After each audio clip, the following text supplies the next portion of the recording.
السلام علیکم ورحمۃ اللہ وبرکاتہ۔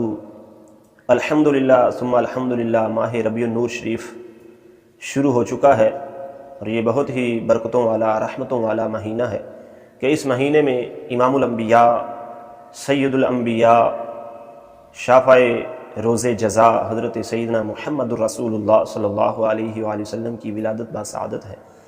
تو جہاں پر ہم آپ کی ولادت کی خوشی کے حوالے سے محافل کرتے ہیں، ذکر و اذکار کرتے ہیں، اس کے ساتھ ساتھ 3 کام آپ نے اور کرنے ہیں جن کی وجہ سے آپ کی لائف تبدیل ہو سکتی ہے، آپ کی زندگی بدل جائے گی انشاءاللہ۔ وہ 3 کام کون سے ہیں؟ آئیے توجہ سے سماعت کر لیجئے۔ پہلا ہے کثرت سے درود شریف سرکار کی ذات پر پڑھنا ہے، کیونکہ اس کے بارے میں اللہ تعالیٰ کا قرآن ہے، ان اللہ و ملائکتہ یصلون علی النبی یا ایھا الذین آمنوا صلوا علیہ وسلموا تسلیما۔ بے شک اللہ اور اس کے فرشتے نبی رحمت صلی اللہ علیہ وآلہ وسلم کی ذات اقدس پر درود و سلام بھیجتے ہیں۔ اے ایمان والو، تم بھی رسول اللہ صلی اللہ علیہ وسلم کی ذات پر خوب درود اور سلام بھیجا کرو۔ تو یہ قرآن کا حکم بھی ہے اور اس کی احادیث میں فضیلت بھی بہت زیادہ ہے۔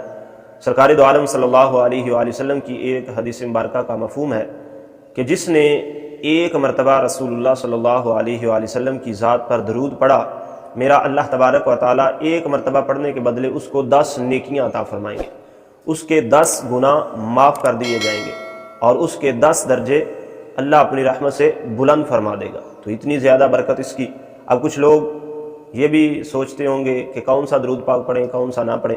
تو دیکھیں، درود پاک کوئی بھی آپ پڑھ سکتے ہیں جو آپ کو آسان لگے۔ اگر درود ابراہیمی پڑھنا چاہتے ہیں تو یہ بھی پڑھا جا سکتا ہے، لیکن اگر یہ تھوڑا زیادہ طویل لگتا ہے اور آپ مختصر پڑھنا چاہتے ہیں تو اس طرح بھی پڑھ سکتے ہیں، اللہم صلی علی محمد، یا اس طرح بھی پڑھ سکتے ہیں صلی اللہ علیہ وسلم، صلی اللہ علیہ وآلہ وصحابہ وسلم وبارک وسلم علیہ۔ تو یہ درود شریف کے مختلف صیغے ہیں، تو کوئی بھی درود شریف آپ پڑھ سکتے ہیں۔ اور آپ اس طرح بھی پڑھ سکتے ہیں، الصلاۃ والسلام علیک یا رسول اللہ وعلی آلک واصحابک یا حبیب اللہ۔ تو یہ پہلا کام ہے جو ان دنوں میں کرنا ہے اور اس کی بے شمار برکتیں جو ہیں وہ حاصل ہوں گی۔ اور دوسرا کام کون سا ہے جو اس مہینے میں کرنا ہے؟ دوسرا کام ہے صدقات و خیرات کرنا۔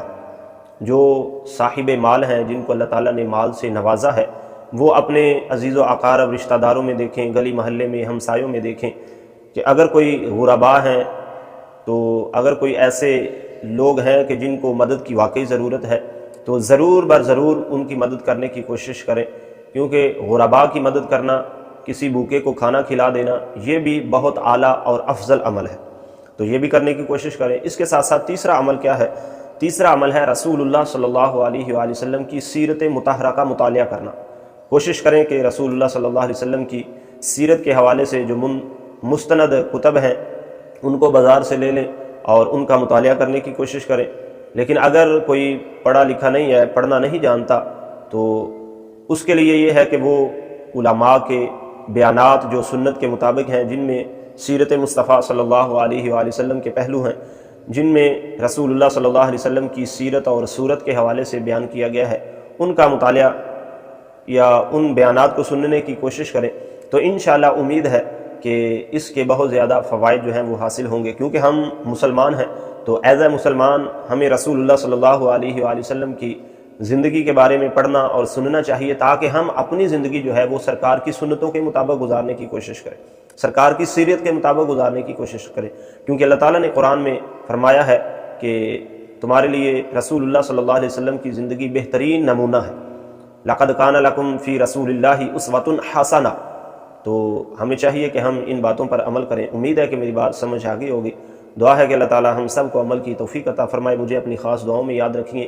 یہ بابرکت مہینہ ہے، اس میں کثرت سے درود شریف پڑھیے، صدقات و خیرات کریے، سیرت مصطفیٰ کا مطالعہ کیجیے۔ اللہ تعالیٰ ہم سب کو عمل کی توفیق عطا فرمائے۔